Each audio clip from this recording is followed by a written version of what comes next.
Hello friends, नमस्कार। मैं Bhupendra Singh Rathi skill book channel के अंदर आपका स्वागत करता हूं। आज का हमारा जो वीडियो है ये एमसीक्यू बेस्ड है। इस पे हम मल्टीपल चॉइस क्वेश्चन के बारे में बात करेंगे और हमारे आरएससी के अंदर जो सिलेबस होता है उसमें सबसे पहले safety, measuring tools, sheet metals वगैरह इसके चैप्टर आते हैं, तो उन्हीं पे बेस्ड हैं ये एमसीक्यूज। तो आज इन्हीं के बारे में हम डिस्कशन करेंगे और अपनी कॉपी पेन लेके आप साथ में रखो जब तक ये एमसीक्यू के टॉपिक्स हम चलाएंगे। तो इसमें 25 क्वेश्चन करेंगे हम, ठीक है। तो हर बार 25 क्वेश्चन का ही एक वीडियो या उसका सेट बना के लेके आएंगे। चलिए तो शुरू करते हैं। आज का हमारा फर्स्ट क्वेश्चन है, which extinguishes the fire of flammable liquids? ज्वलनशील तरल पदार्थों की आग को कौन बुझाता है? तो इसमें 4 ऑप्शन दे रखे हैं हमने कि ऑप्शन ए है पानी, बी है हवा, सी है CO2 और डी है तेल। तो तरल पदार्थ यानी कि लिक्विड में कोई आग लगी हुई है तो उसको हम किस चीज से बुझाएंगे इन चारों ऑप्शन के अंदर? अगर लिक्विड की आग है, अगर पानी उस पर हमने डाल दिया तो लिक्विड क्या है, वो पानी से हल्का होता है, उसके पानी के ऊपर फ्लो करेगा। फ्लो करने के बाद क्या है, वो आग जहां एक सीमित एरिया में है वो बहुत ज्यादा एरिया में फैल जाएगी। इसलिए लिक्विड की आग पे हम क्या करते हैं, पानी का प्रयोग नहीं करते हैं। बी हवा भी आग नहीं बुझाती क्योंकि उसके अंदर ऑक्सीजन होता है। ऑक्सीजन क्या है, जलने में सहायक होती है। कोई भी आग लगती है तो वहां ऑक्सीजन की अगर मात्रा होती है तो वो जलने में सहायक होती है। CO2 एक ऐसी गैस है जो जलने में सहायक नहीं होती, तो हम इसका इस्तेमाल करेंगे किस चीज का, CO2 से आग बुझाएंगे। और नीचे डी ऑप्शन ऑयल दे रखा है। ऑयल हो ही नहीं सकता क्योंकि तरल पदार्थ है वो भी, तो उसमें तो पहले ही आग लगी हुई है। तो हमारा ऑप्शन क्या है इसमें, CO2, ठीक है। तो हमारा ये था फर्स्ट क्वेश्चन का आंसर सी है, तो नोट कर लेंगे इसको। चलिए अब नेक्स्ट क्वेश्चन पे चलते हैं। तो हमारा अब नेक्स्ट क्वेश्चन है, what is the material composition of a tin man solder? Tin man solder की जो सामग्री संरचना क्या है, वो क्या होती है जिससे टिन मैन सोल्डर हम बनाते हैं? टिन मैन सोल्डर क्या है, जैसे PCB वगैरह या टीवी में जो टाँके हम लगाते हैं वो सोल्डर, वो उसको कहते हैं हम टिन मैन सोल्डर। तो उसमें जो 2 चीजें मिलाई हुई होती हैं जिससे वो टिन मैन सोल्डर बनता है, तो हमें वो बताना है कि वो किस चीज से बनता है। तो इसमें ऑप्शन दे रखा है 50% tin, 50% zinc, B 50% tin, 50% lead, C 50% zinc या 50% लेड, या डी 50% टिन या 50% ब्रॉन्ज। अब इसमें एक ऑप्शन तो आप बिल्कुल ही इसको निकाल दो, सी ऑप्शन को, क्योंकि टिन मैन सोल्डर है तो यहाँ पे तो 50% जिंक और लेड है, यानी कि इसमें टिन है ही नहीं, तो ये ऑप्शन तो इसमें हो ही नहीं सकता। तो इसमें सही जो ऑप्शन है वो है 50% टिन और 50% लेड। ये दोनों का जो हम कॉम्बिनेशन करते हैं, ऑप्शन क्या है इसका, बी, तो टिन मैन सोल्डर बनता है हमारा, ठीक है। तो इसका ऑप्शन क्या हो गया हमारा, बी। तो चलिए नेक्स्ट क्वेश्चन नंबर 3 पे चलते हैं।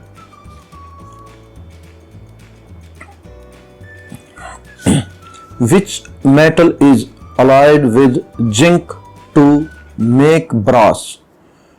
पीतल बनाने के लिए जस्ते के साथ किस धातु का उपयोग किया जाता है? जो पीतल आपने देखा होगा वो 2 धातुओं, एक धातु अलग से और उसमें मिलाई जाती है, तो वो कौन सी धातु होती है, वो क्या चीज हम मिलाते हैं इसके अंदर, तो वो हमें बताना होगा कि हम किस धातु को मिलाकर पीतल बनाते हैं जस्ते के साथ। जस्ता तो है ही, और उसके साथ कौन सी धातु मिलाएंगे जिससे पीतल हमारा बन जाएगा। तो ए आयरन, बी कॉपर, सी ब्रॉन्ज, डी एल्यूमिनियम। तो इसमें हम जस्ते के साथ कॉपर को मिक्स करते हैं। कॉपर को मिक्स करेंगे तो हम क्या है, पीतल बन जाएगा हमारा। इसका ऑप्शन क्या है, ऑप्शन बी है। ठीक है, तो नोट कर लीजिए। अब चलिए नेक्स्ट में चलते हैं हम। हमारा क्वेश्चन नंबर 4 है। यहां पे एक डायग्राम दिखा रखा है, ये देखिए।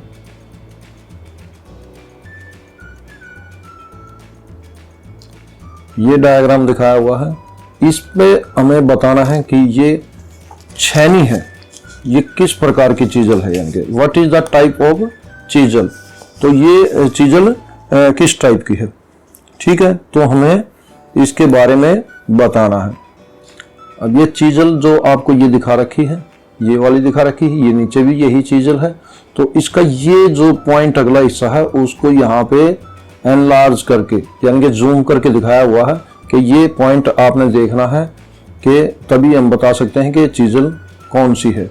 तो इसके ऑप्शन में हमने क्या क्या दे रखे हैं, ये देखिए।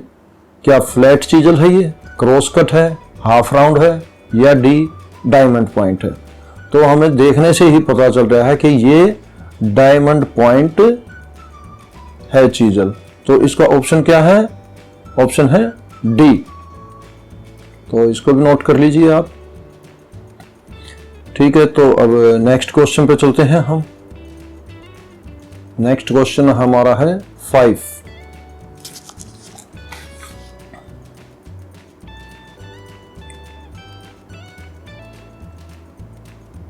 ये हमारा 5 नंबर का क्वेश्चन है।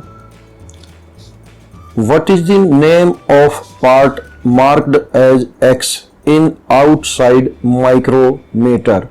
ये हमारे सामने एक माइक्रोमीटर दिखा रखा है। बच्चों ने सबने देख रखा होगा माइक्रोमीटर। ऐसा नहीं है कि ये बाहरी माप करता है, आउटसाइड माइक्रोमीटर कहते हैं। माइक्रो का मतलब कम से कम ताप, इसका जो माप होता है वो हम इससे पैमाइश करते हैं।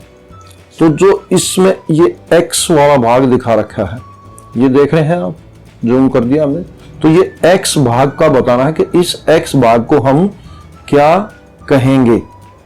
तो ये हमें नीचे ऑप्शन दे रखे हैं। इसमें ऑप्शन ए है बैरल, बी स्पिंडल, सी लॉकनट, डी स्टील फ्रेम। अब देखिए इसमें कि कौन सा आपको ठीक लग रहा है। ये तो देखिए इसका स्टील फ्रेम है, ठीक है। यहाँ पे ये इसका लॉकनट है, इसको ऐसे घुमाते हैं राउंड राउंड में, ठीक है। और आपका ये पूरा इसमें क्या कहेंगे हम, ये स्पिंडल हो गई हमारी, ये निकल गई। तो ये जो हिस्सा है ये क्या कहलाता है, ये बैरल कहलाता है। ये किसी चीज के अंदर मूव करता है।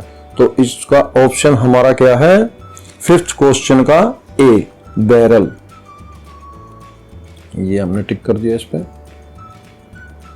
ठीक है। तो अब नेक्स्ट क्वेश्चन आ गया हमारा 6 number. Which materials are use to make mallets.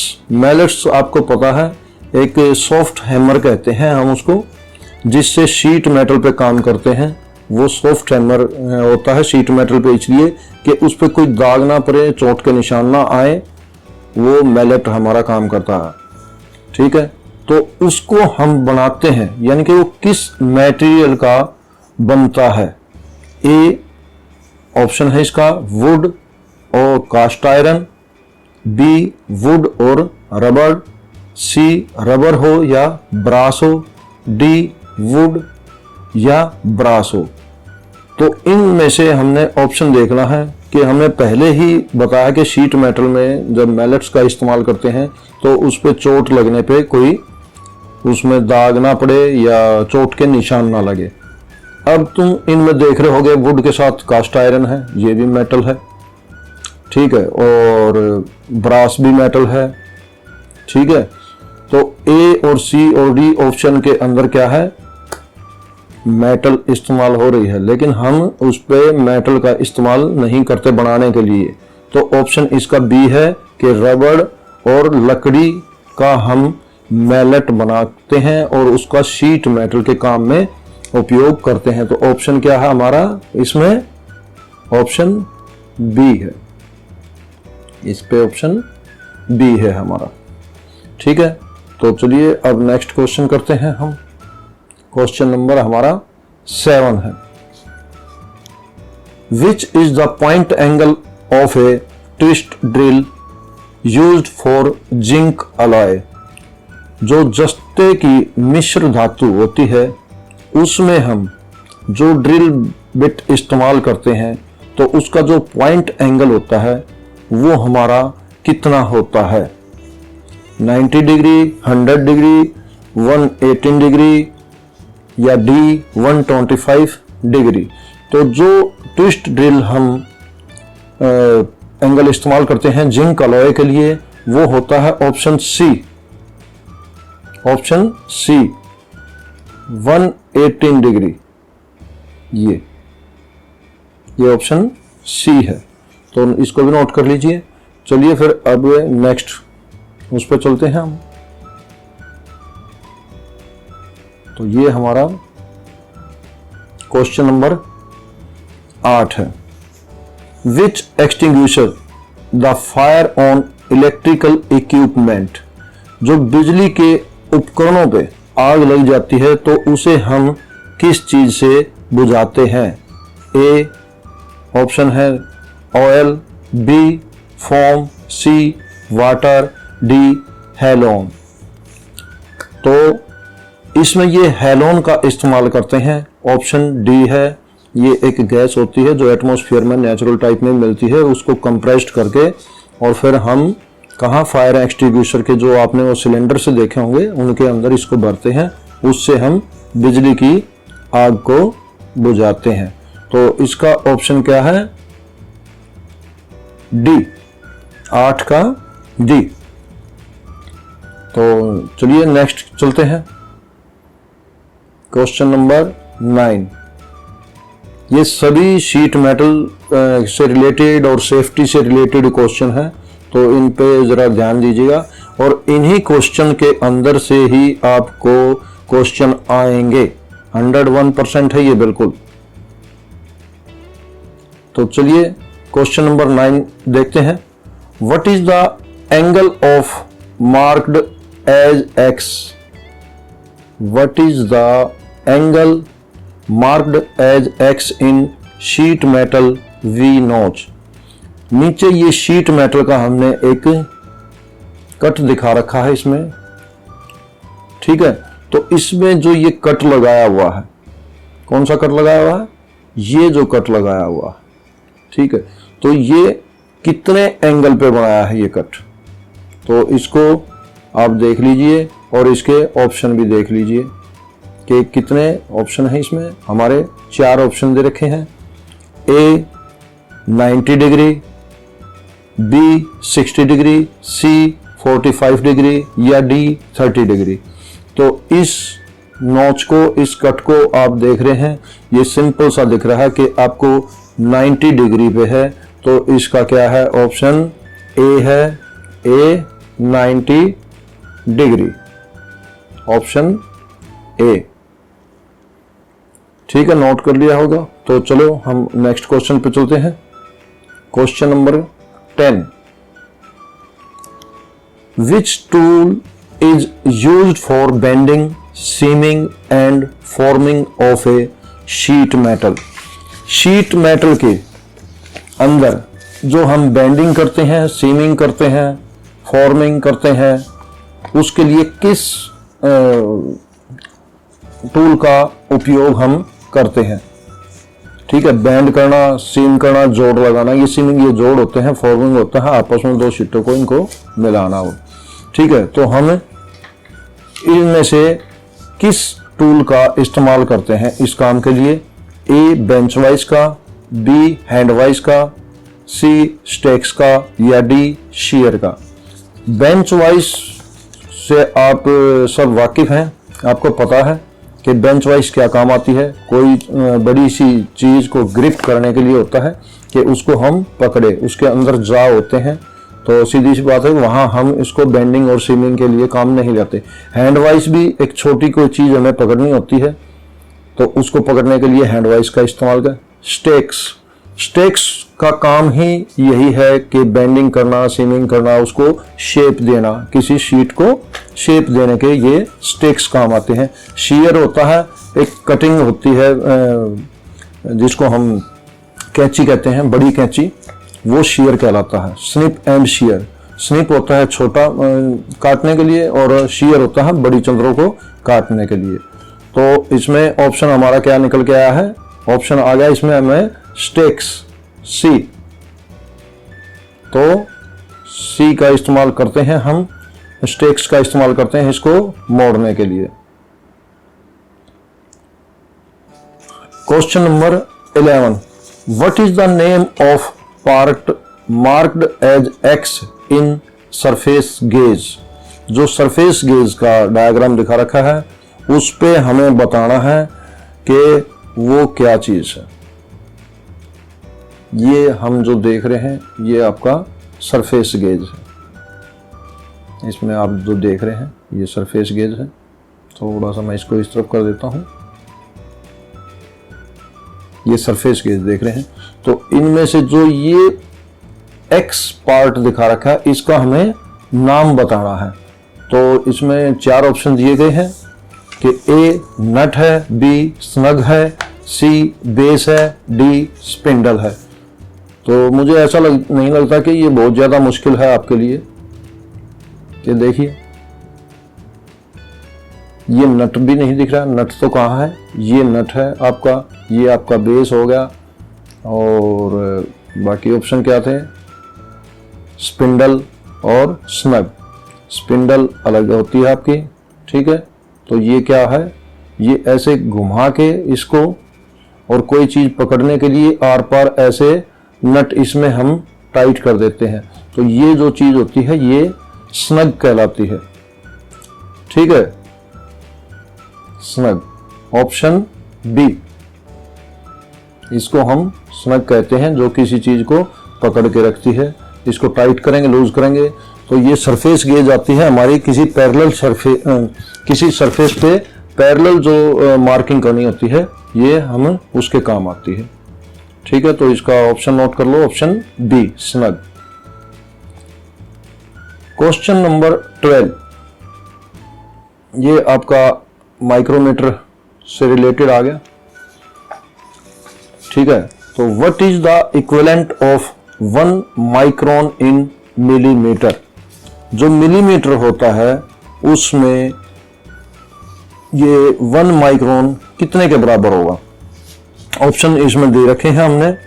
तो ए ऑप्शन है 0.0001 mm में, या बी ऑप्शन 0.001 mm, या सी 0.01 mm, या डी 0.1 mm। और मेरे ख्याल से ये आपको सबको पता है कि वो 1000वां हिस्सा होता है, ठीक है। मिलीमीटर के अंदर 1 माइक्रोन क्या होगा, 1000वां हिस्सा है। तो 1000वां हिस्सा हमारा कौन सा है, ऑप्शन बी है, ठीक है। तो ये नोट करते रहो साथ में। अब क्वेश्चन नंबर हमारा 13 आ गया। 13 क्वेश्चन है, what is the name of the tool used for bending sheet metal. Sheet metal bending के लिए प्रयुक्त उपकरण का नाम क्या है। अभी इससे पहले थोड़ी देर पहले हमने एक क्वेश्चन पढ़ा था कि वो क्या होता है, स्टेक्स होते हैं। तो ये हमें बताना कि ये कौन सा स्टेक्स है। ये देखिए ऑप्शन इसमें आपको मिलेंगे, ठीक है। तो ए बेवल एज स्केयर स्टेक, या बी ब्लो हॉर्न स्टेक, सी हैचेट स्टेक, या स्केयर स्टेक। मतलब स्केट तो सारे ही दे रखे हैं ना स्टेक। अब इसमें से आपको बताना है कौन सा। तो ये ऑप्शन इसका क्या है, बी। ये जो आपने देखा है ये ब्लो हॉर्न स्टेक है, ठीक है। तो ऑप्शन बी है इसका। चलिए अब हम नेक्स्ट पे आएंगे। Question number 14। क्वेश्चन नंबर 14 है, what is the name of part marked as X in snips. Snips में एक्स के रूप में चिन्हित भाग का नाम क्या है। जो नीचे ये स्निप दिखा रखा है इसका हमें नाम बताना है कि जो एक्स पार्ट दिखा रखा है वो क्या है। ठीक है, तो हम ये देखेंगे, इसमें 4 ऑप्शन दे रखे हैं।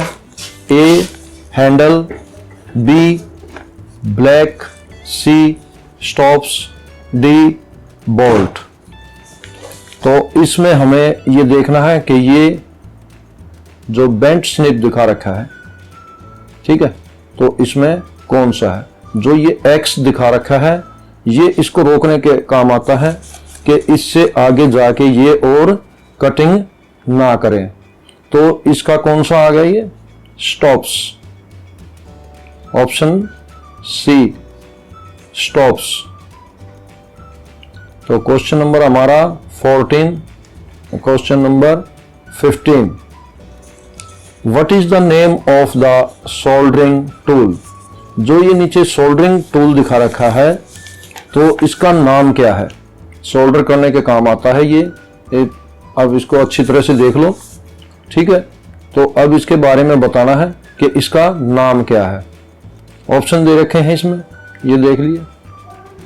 ए ऑप्शन में ब्लो लैंप है, बी में पॉट एंड लेबल है, सी में सोल्डरिंग गन है, डी सोल्डरिंग आयरन है। तो आपको इसको देख के कुछ आवाज तो हो ही रहा होगा, ये क्या है। तो ये सोल्डरिंग गन है। इसका ऑप्शन क्या है, ऑप्शन है सी। ये देख ही रहे हो, ये हिस्सा आपको जैसे गन पकड़ते हैं, पिस्टल पकड़ते हैं, ये उसी टाइप से है। तो ये इसका क्या है, ऑप्शन सी है। ठीक है, तो नेक्स्ट क्वेश्चन आ गया हमारा, question number 16। Which tool is used for bending long sheet metal। जो लंबी शीट होती है मेटल की, उसको हमें मोड़ने के लिए किस उपकरण का इस्तेमाल हम करते हैं। कौन सा टूल हम इस्तेमाल करते हैं जो बड़ी शीट होती है। तो ए फोल्डिंग बार, बी बेंच वाइज, सी हैंड वाइज, डी शीयर। तो इसका फोल्डिंग बार ही है।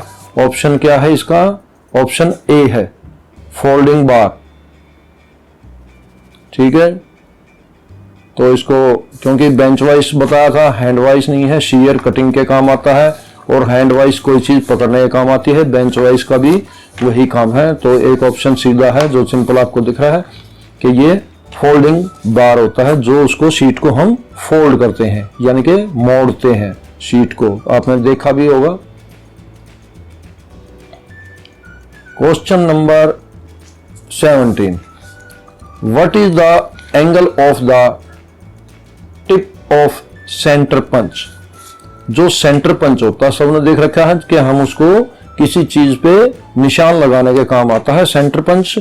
तो उसका जो सेंटर पंच की जो टिप होती है, उसकी पिन जो होती है, जैसे हमारे ये पेन की है, ठीक है, तो ये जो पिन है उसका एंगल बताना है कि सेंटर पंच का जो एंगल होता है वो कितने उसका डिग्री का होता है। ए 30 डिग्री, बी 60 डिग्री,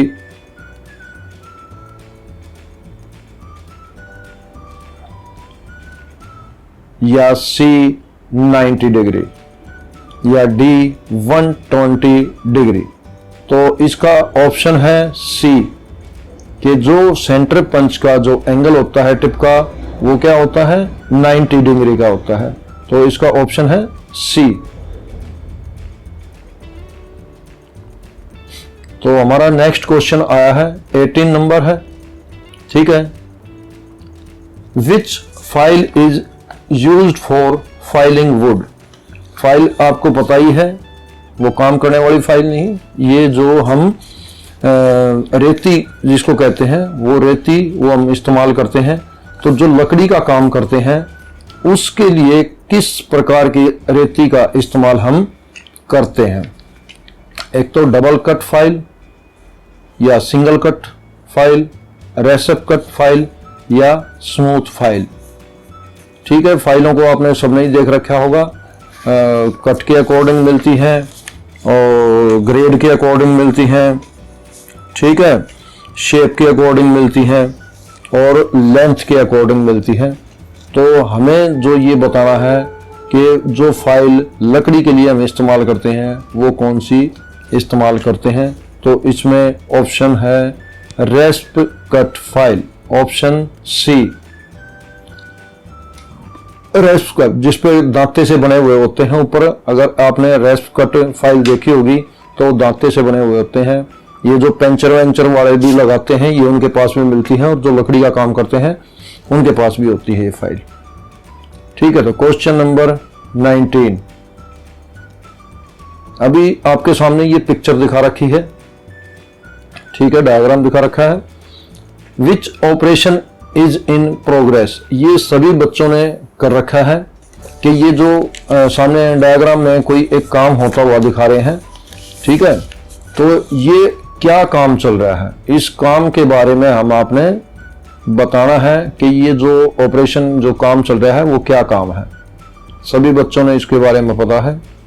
ये देखिए, इसको ये ऐसे एरो मार्क भी दिखा रखा है इस टाइप से, और ये इस तरफ ऐसे घुमा रहे हैं, यानी कि क्लॉक वाइज हम इसको घुमा रहे हैं। क्या रीमिंग है, ये मार्किंग है, टैपिंग है या ड्रिलिंग है। तो आप इसमें देख रहे हैं कि रीमिंग, मार्किंग, टैपिंग या ड्रिलिंग। तो रीमिंग नहीं है ये, मार्किंग भी इस टाइप से नहीं होती है, ड्रिलिंग के लिए ड्रिल मशीन चाहिए होगी। तो अब कौन सा ऑप्शन बच गया इसमें हमारा, ऑप्शन सी, ये टैपिंग हो रही है। ठीक है, क्वेश्चन नंबर 19 का सी, इसमें जो हम काम कर रहे हैं वो क्या कर रहे हैं, टैपिंग का काम कर रहे हैं, कि उसमें चूड़ियां काटी जा रही हैं। ठीक है, अब ये हमारा आ गया question number 20। Question number 20, which tool is used for tightening the odd size bolts and nut. Odd size का मतलब होता है अलग अलग प्रकार के जो नट होते हैं, उनको हमें अगर टाइट करना हो तो हम कौन से टूल्स का इस्तेमाल करेंगे। एक socket set, B nose plier, C ring spanner, D adjustable spanner. तो अलग अलग जो साइजों के लिए होता है वो आपको बताना है कि इसमें हम कैसे काम करेंगे। तो इसमें अलग साइजों के लिए हम क्या है, एडजस्टेबल स्पैनर जो हम इस्तेमाल करते हैं कि उसको एडजस्ट किया जा सकता है नट और बोल्ट के अकॉर्डिंग। तो हम क्या इस्तेमाल करेंगे अलग अलग उसके लिए, एडजस्टेबल स्पैनर, ऑप्शन डी है इसका। ठीक है, तो बच्चों इसमें एक चीज आप देख रहे हो कि इसमें हर एक ऑप्शन के अंदर तुम्हें कुछ ना कुछ दिया गया है। पहले जो ऑप्शन आते थे आपको वो करने के लिए क्या था कि जैसे कोई अगर 2 ऑप्शन आपको दे रखे हैं या 4 ऑप्शन दे रखे हैं तो उसमें क्या कहते थे, ए एंड बी बोथ, के दोनों भी ठीक हो सकते हैं, या नन ऑफ दीज, या इनमें से कोई भी ठीक नहीं हो सकता, या ऑल ऑफ दीज, के सभी ऊपर के जितने आपने ऑप्शन देखे थे वो सभी ठीक है। तो अब आगे से डीजीएनटी ने ये ऑर्डर किया है कि आपको पूरे ऑप्शन ही दिए जाएंगे, नन ऑफ दीज या ऑल ऑफ दीज या बोथ ए एंड बी, इस टाइप का आपको कोई भी वो नहीं मिलेगा। लेकिन आप अगर कोशिश करेंगे तो थोड़ा बहुत दिमाग पे जोर लगा के तो आप देखेंगे कि 1-2 ऑप्शन तो आपको ऐसा मिल जाएगा उसमें कि वो पूरा निकल जाएगा और हमें 2 ऑप्शन जो बचते हैं उनमें से क्लियर हमें पता चल जाएगा कि क्या हो रहा है क्या नहीं। ठीक है, तो वीडियो जो भी कोई बनते हैं उनको आप लास्ट तक देखा करें। ठीक है, तो question number 21, which medium is used to extinguish class A fire. तो ए क्लास की जो आग लगती है उसको बुझाने के लिए हम किस मीडियम का प्रयोग करते हैं। अब क्लास कितनी होती है इसकी, 6 टाइप की होती हैं। आग जो लगने के तरीके होते हैं वो 6 क्लास में डिफाइन किया गया है उनको, A, B, C, D, E और F। ठीक है, तो उनको क्लासिफाइड किया गया है 6 टाइप से। तो उसमें से आपको बताना है कि जो A क्लास की जो आग लगती है उसके लिए हम कौन से साधन का, कौन से माध्यम का इस्तेमाल करते हैं। ठीक है, A CO2, B foam, C पानी या D ड्राई पाउडर। ठीक है, तो A क्लास की आग को बुझाने के लिए हम क्या काम इस्तेमाल करते हैं, पानी का इस्तेमाल करते हैं कि वो आग जो लकड़ी वगैरह में लगती है वो होती है A क्लास की आग। तो उसको बुझाने के लिए हम क्या ऑप्शन का इस्तेमाल करते हैं, पानी का इस्तेमाल करते हैं। ठीक है, तो इसको नोट कर लो। चलिए नेक्स्ट क्वेश्चन है 22 नंबर का। What is the use of the tool in bevelling a drilled hole on job. Job पर ड्रिल किए गए होल को झुकाने के लिए उपकरण का उपयोग क्यों किया जाता है, ये आप बताएंगे इसको।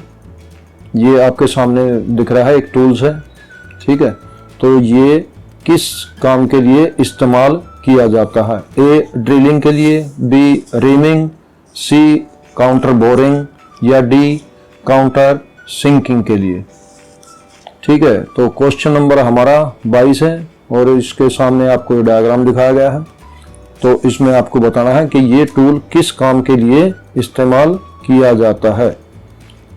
तो ये इस्तेमाल किया जाता है काउंटर सिंकिंग के लिए, कि कोई अगर स्क्रू हो तो उसको उस शीट के बराबर में लेके आने के लिए टेपर कर देते हैं। जो ऊपर से हमने ड्रिल किया हुआ है उसको टेपर करके, और स्क्रू उसमें शीट में बैठ जाता है कि ऊपर उसकी वो टिप है जो वो दिखे नहीं। तो इसका क्या है answer, D counter sinking. Question number 23, which material is used to clean oil and grease on the floor. फर्श पर तेल और ग्रीस को साफ करने के लिए किस पदार्थ का उपयोग किया जाता है। अगर कहीं वर्कशॉप में हम काम करते हैं, वहां तेल गिर जाता है, ग्रीस गिर जाता है, तो हम किस उसका इस्तेमाल करेंगे। ऑप्शन देखें, कॉटन वेस्ट, सी सॉडस्ट, वाटर या हवा का। तो इसका ऑप्शन है सॉडस्ट। सॉडस्ट क्या है, लकड़ी का बुरादा होता है, ये उसको हम इस्तेमाल करते हैं ग्रीस वगैरह या फर्श पे जो तेल गिर जाता है उसको साफ करने के लिए। ठीक है, तो next 24, which tool is used for trimming the edges of a sheet metal cylinder.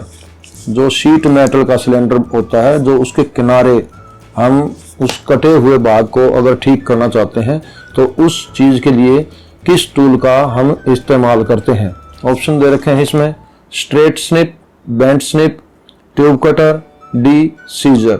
तो हमने कुछ देर पहले क्वेश्चन में एक में किया था जिसमें बताया था वो बेंट स्निप था, जो स्टॉप्स जिसमें बताया था हमने। तो बेंट स्निप जो मुड़ा हुआ होता है आगे से भाग उसका हम गोलाई में जो सिलेंडर वगैरह है उसका इस्तेमाल करते हैं कटिंग के लिए। तो इसका ऑप्शन है बी।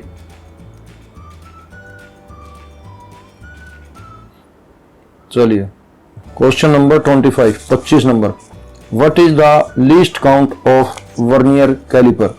यानी कि वर्नियर कैलिपर से कम कितना हम माप सकते हैं। पहले हमने माइक्रोमीटर के बारे में बात की थी, अब ये हमारा वर्नियर कैलिपर है। अब इसके ऑप्शन देखते हैं हम कि 4 जो ऑप्शन दे रखे हैं उनमें कौन सा ठीक है। ये वर्नियर कैलिपर की स्केल भी दिखा रखी है साथ में।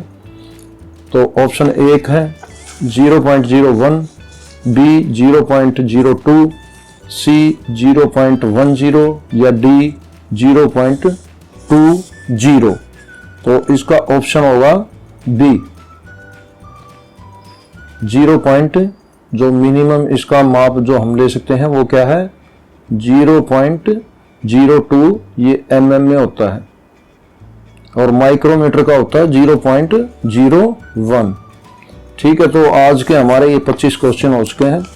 तो इसके बारे में अगर कोई इंक्वायरी है, कुछ भी है, तो आप कमेंट्स करके कमेंट्स बॉक्स में लिख दें और उसके बारे में आपको पूरी जानकारी दी जाएगी। ठीक है, तो अगले चैप्टर के लिए फिर मिलते हैं। नमस्कार।